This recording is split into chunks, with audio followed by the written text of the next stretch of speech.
वतायो फ़क़ीर कुछ ॾींहंनि जे लाइ सफ़र ते निकितो। सफ़र ते वेंदे वेंदे जॾहिं हिन झंग मां क्रॉस कयो त हिन जे खीसे में हिकिड़ो रुपयो हुयो। हिन सोचियो त मुंहिंजे खीसे में पैसा आहिनि, किथे का वारदात न थिए, किथे का फुर न थिए, किथे के धाड़ेल हमिलो न कनि।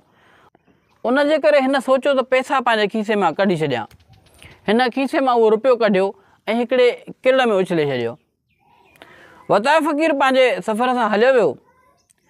इत्तेफ़ाक़ सां कुझु लम्हनि खां पोइ उते को बकरार आयो। उन जी नज़र उन रुपए ते पइजी वई। बकरार सम्झो त हिन किल जी पहाड़ में को वॾो खज़ानो लिकल आहे।